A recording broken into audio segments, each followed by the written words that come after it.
Suppose hospital A admitted 21 less COVID infected patients than hospital B and all eventually recovered.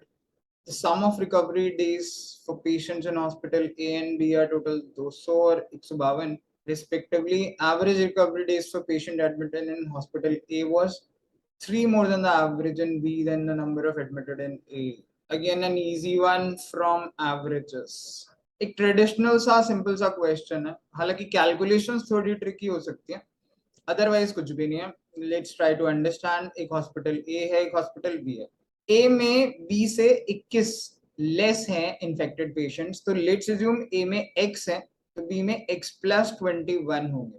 अगर B के x मानेंगे तो ए के x minus 21 हो जाए. माइनस के बजाय मुझे थोड़ा प्लस में डील करना कंपैरेटिवली इजी लगता है. सेकेंड कह रहे हैं सम ऑफ रिकवरी डेज. ये तो पेशेंट्स हैं, तो डेज, रिकवरी डेज बेसिकली ए में लग रहे हैं 200 दिन, तो बी में लग रहे हैं 152 डेज. तो एवरेज रिकवरी डेज कितने हुए? एवरेज क्या होगा? 200 अपॉन एक्स, मतलब जितने भी दिन लगे अपॉन जितने पेशेंट्स थे फॉर ए. एंड बी का रिकवरी डे कितना होगा? रिकवरी का average that will be 152 upon x plus 21. अब क्वेश्चन कह रहा है कि average days recovery for patients in hospital A was 3 more than the B, यानी ए का बी से 3 ज्यादा था, यानी ए माइनस बी 3 है. तो ए का रिकवरी का एवरेज माइनस बी के रिकवरी डेज का average, that should be equal to 3. बस इसे सॉल्व करना है और एक्स की वैल्यू आ जाएगी जो आपका हमारा number of patients admitted in hospital A होगा. इस इक्वेशन को बस सॉल्व करना एक ट्रिकी काम है. हालांकि कई तरीके हैं, इसको हिट एंड ट्रायल से भी कर सकते हैं, अगर ऑप्शंस होते तो ऑप्शन से भी कर लेते, बट सिंस ये टीटा क्वेश्चन है तो इसे सॉल्व करना पड़ेगा. Let's try to cross multiply. तो ये x प्लस 21 को हम इधर मल्टीप्लाई करेंगे और इस x को हम इस 152 से. So it will be 200x plus 200 into 21 minus 152x, that is equal to, चलो अपॉन भी लिख देता हूँ यहाँ पे, upon x into x plus 21 which is equal to 3.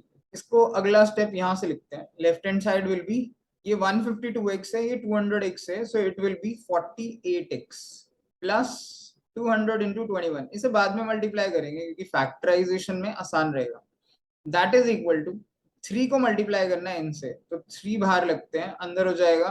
पहले इस x को इस x से और इस x को 21 से मल्टीप्लाई कर लेते हैं. It's x square plus 21x. Further solve करेंगे तो 48x plus 200 into 21 that is equal to 3x square plus 21 into 3 कितना होता है? 63x. इन सबको उधर ले जाते हैं, इसको भी उधर, इसको भी उधर. So will be able to solve it. ये बनेगा 3x स्क्वायर, यहाँ पे 63x है, यहाँ 48x है, तो अगर इसमें से माइनस करेंगे तो 50 13 ये 15x बचेगा, 15x. और ये 200 इंटू 21 राइट साइड में जाएगा तो it will be sign change हो जाएगा, minus 200 into 21 which is equal to 0. इसमें एक चीज और भी कर सकते हैं हम, वो क्या कि ये सारा थ्रू आउट 3 से कैंसिल कर सकते हैं, 3 कॉमन ले सकते हैं. जैसे ये 3 है, ये 5 हो जाएगा यहाँ पे, और यहाँ पे 7 हो जाएगा. So what will be left is 3 common ले ले तो x square plus 5x minus 200 into 7 equal to 0. अब इस क्वाड्रेटिक को सॉल्व करने के लिए मिडिल टर्म को स्प्लिट करना है दो टर्म्स में. स्प्लिट करने के लिए आंसर आना चाहिए 200 इंटू 7. अब इसके फैक्टर्स लेट्स ट्राई. 200 इंटू 7 होता है 20 इंटू 10 इंटू 7. ये होता है 20 इंटू 5 इंटू 2 इंटू 7.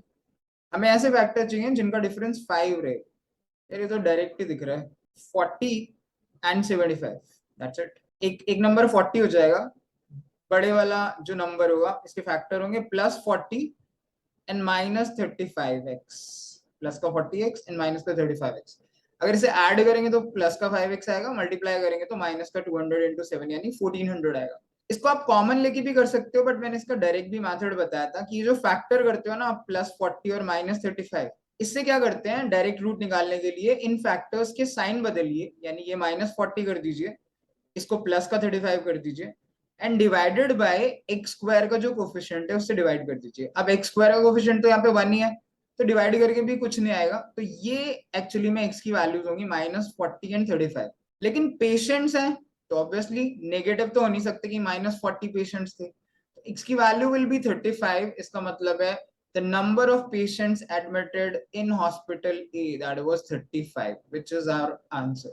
So ये क्वेश्चन में इतना कुछ डिफिकल्टी नहीं है, it's only this equation you need to solve, जो आप ट्रेडिशनली भी कर सकते हो, आप हिडन ट्रायल से भी कर सकते थे, एक्स की वैल्यूज ट्राई करके, but it's an normal average question जो काफी आसान था एग्जाम में करना.